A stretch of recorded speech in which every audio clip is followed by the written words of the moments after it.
Hello everyone!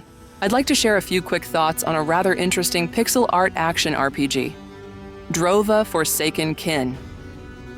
First off, the developers made quite a bold choice in going with a pixel art style.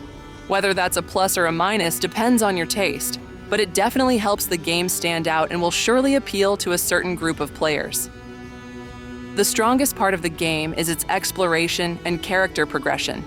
The world is filled with intriguing locations, caves, abandoned ruins, monster dens, and bandit camps.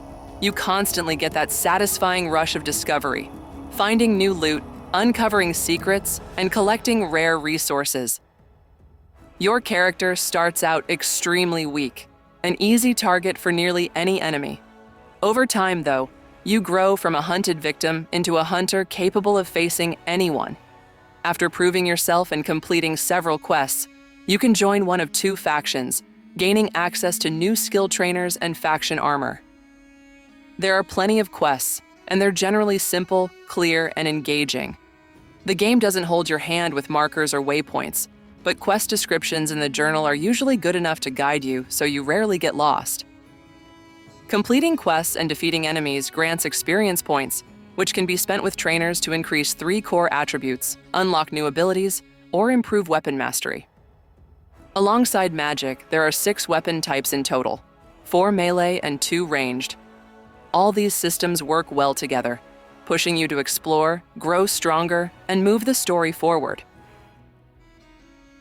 Of course, Drova isn't without flaws. Given its modest scale, these issues aren't deal breakers, but some players may find them off-putting. For example, the 2D pixel art graphics, while charming, can make immersion difficult. Role-playing games thrive on atmosphere, and it can be hard to take the world seriously when everything looks so stylized. At first glance, Drova may even seem a bit shallow. It doesn't immediately feel like a full-fledged RPG with real depth. The main story is serviceable, but not particularly memorable. It does its job and sometimes manages to catch your interest, but overall remains quite straightforward.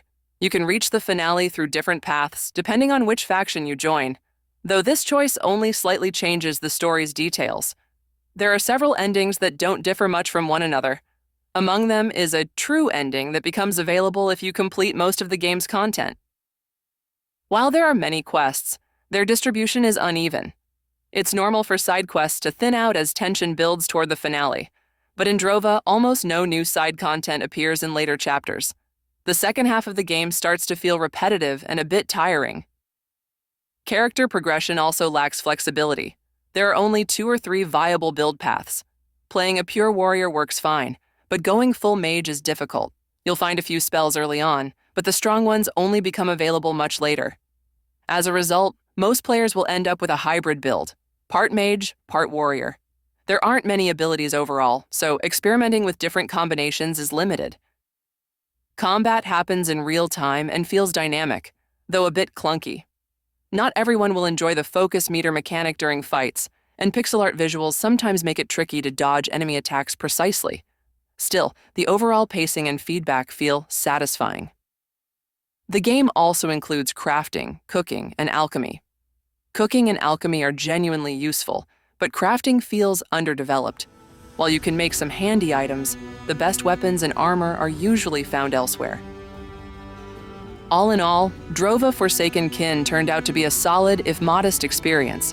It's not a large-scale project, but it succeeds in keeping players engaged through world exploration, meaningful progression, enjoyable quests, and lively, if somewhat flat, combat. It has its own identity, doesn't pander to the player, and rewards attention and curiosity. I can definitely recommend it to fans of the RPG genre, especially to those who still have fond memories of the Gothic series.